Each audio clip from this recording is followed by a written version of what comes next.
Rick Harrison has spent decades behind the counter of his gold and silver pawn shop in Las Vegas, buying things most people couldn't identify and selling them to buyers who couldn't walk away. He had closed deals on Civil War rifles, ancient Roman coins, and automobiles worth more than most people's mortgages.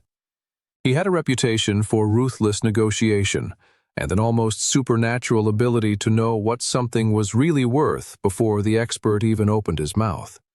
None of that prepared him for the morning a collector named Landon walked through the door with a guitar case and changed the way Rick Harrison thought about money.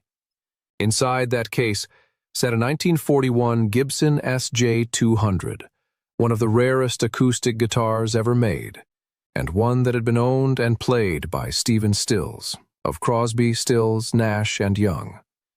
What followed wasn't a negotiation in any conventional sense. It was the moment the most recognized face in pawn shop television forgot how to calculate and started to feel instead. Gibson began building the SJ-200 in 1938, calling it the Jumbo model, and from the first instrument off the line, it represented the absolute peak of what the company could produce. The craftsmanship was extraordinary. The tonal quality was unlike anything else available in acoustic guitar building at the time, and the price reflected every bit of that ambition. Musicians with the money and the discernment to want the very best bought SJ-200s. Everyone else admired them from a respectful distance.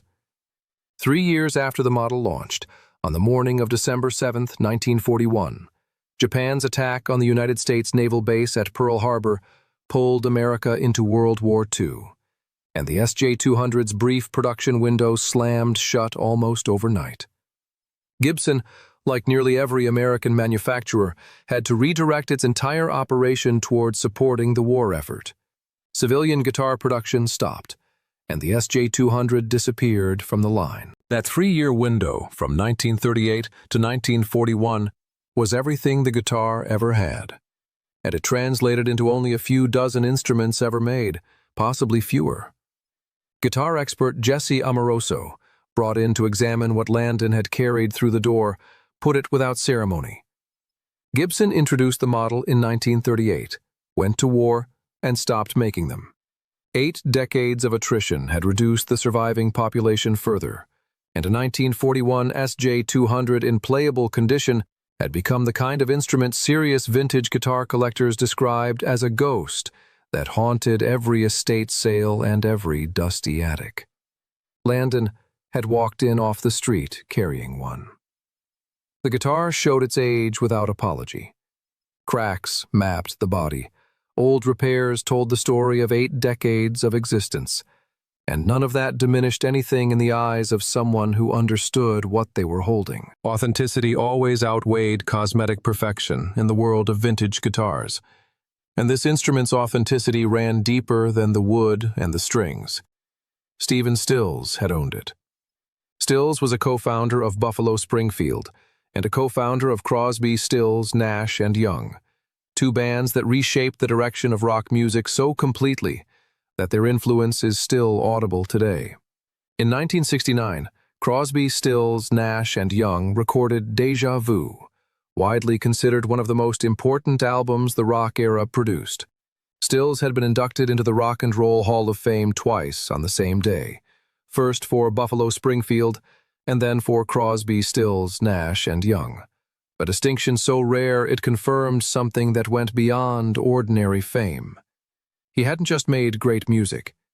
He had fundamentally changed the trajectory of it. What made the guitar feel even more alive was the fact that Stills was still touring at the time of this transaction, which meant the instrument wasn't attached to a finished story. It remained a direct connection to a living legend who could, theoretically, walk through the same pawn shop door any afternoon. Landon hadn't come in with just the guitar. He carried a signed bill of sale from Stephen Stills himself, typed on Criteria Recording Studios letterhead, verifying the transfer of a Gibson J-200 in 1940. That document removed every shadow of doubt. Amoroso assessed the instrument thoroughly, and his appraisal was clear. As a vintage acoustic guitar alone, with the Stills connection completely removed from the equation, This 1941 SJ-200 was worth between $75,000 and $90,000. The Providence pushed that number up by another $20,000 to $30,000. Total valuation ran from $95,000 to $120,000. Landon had asked for $110,000, which placed him exactly in the middle of the appraisal range. That was not an aggressive ask from a desperate seller. That was a fair price from someone who understood precisely what sat inside that case. Rick Harrison had built his entire reputation on buying below market value and selling above it, and that discipline had made him genuinely wealthy. None of that discipline operated normally when the guitar was in his hands. He made his offer at $85,000. Landon accepted without pause. What came out afterward was that $85,000 was actually above Landon's minimum price, which meant Rick had voluntarily paid more than he needed to, and done it knowing exactly what he was doing.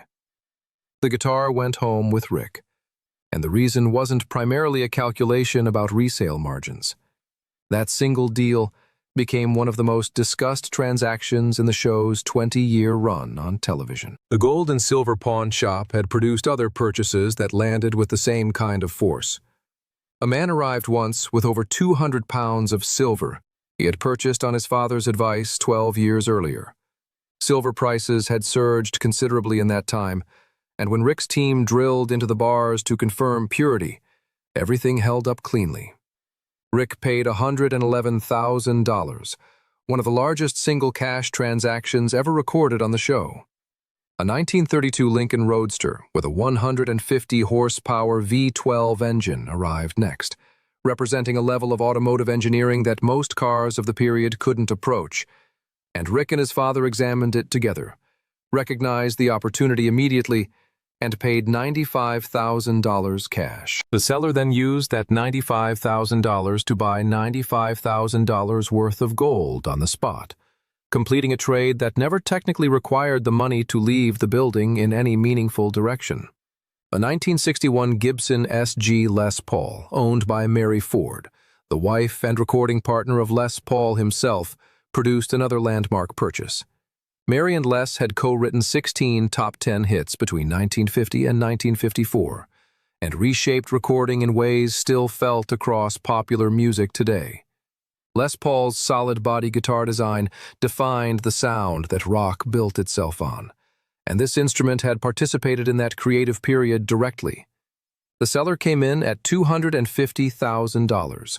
Rick negotiated firmly through a sustained back and forth, and the guitar changed hands for $90,000, which stood as his largest single guitar acquisition at that point in the show's history. Numismatics delivered one of the shop's strangest success stories.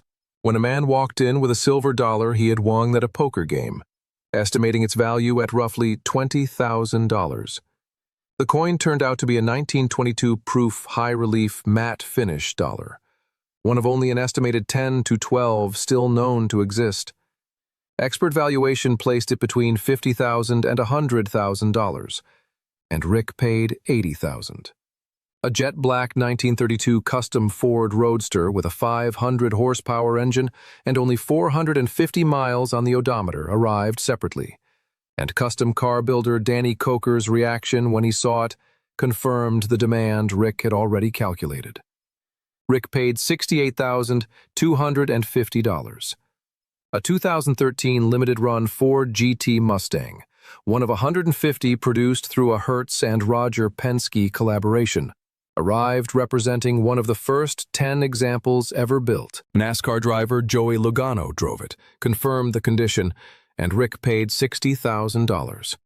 A cigar box verified to have sat on John F. Kennedy's desk in the Oval Office, still holding several unsmoked cigars and supported by solid documentation, sold to Rick for $60,000, after he noted that another Kennedy cigar box had fetched over $500,000 at auction during the 1990s. Vic Flick, the British studio guitarist who played the original James Bond theme on his 1961 Fender Stratocaster, the same guitar later used on recordings for Tom Jones and sessions connected to the Beatles, sold it to Rick for $55,000. When it went to auction in 2014, It brought only $25,000, cutting the investment nearly in half and confirming something Rick had absorbed before through more expensive lessons. A musician's fame and a guitar's collectible market value operate on completely separate tracks and rarely intersect on command. Those expensive lessons went back decades. Cubic zirconia fakes cost Rick approximately $30,000 in the early years before buyers and sellers fully understood how convincing the synthetic stones could appear. Corey Harrison, working overnight shifts at 18 years old, bought 6 fake Rolexes in a single week after word got around among sellers that he was easy to deceive, losing roughly $4,000 across those transactions. A shoeless Joe Jackson signed book purchased for $13,000 carried a likely forged signature that undermined the entire investment. A Wells Fargo strongbox, bought for $450, turned out to have no genuine historical connection to anything. A Willie Mays game-worn uniform that Corey paid $31,000 for was later confirmed to have never been Mays's property at all, leaving the purchase essentially worthless. Rick calls the practice of sending items to auction when the shop can't move them Rick's roulette, and the losses that came back from those gambles included Vic Flick's Stratocaster, a first edition of A Christmas Carol, a 1960s Space Lander bicycle, and a motorcycle that alone produced a loss of roughly $29,000. Richard Harrison, the old man, died in 2018. And the show absorbed that loss differently than any bad purchase ever could have. His steady knowledge, his dry humor, and his unshakable sense of what things were worth had given the series its tone and its credibility from the very first episode. Corey Harrison has since relocated and shifted his professional focus toward podcasting. Rick has acknowledged that performing a version of himself across hundreds of television episodes produces its own kind of fatigue that audiences don't always see from outside. The History Channel contract expired without renewal in the original format. Streaming has steadily redirected the audiences that cable once held, and a series that once felt full of genuine surprises started to feel predictable as the seasons accumulated. A podcast called Pawn After Dark shows the personalities still attract listeners, and Rick has gestured towards something he calls Pawn Stars 2.0, though without many concrete details attached to that idea yet. Whether the franchise finds a new shape or quietly finishes the chapter it started is genuinely uncertain. What is built across more than 20 years of reality television, the deals, the losses, the history, and the one morning a man walked in with a 1941 Gibson SJ-200, and reminded a professional negotiator that some things refuse to be reduced to numbers, has already secured its place permanently.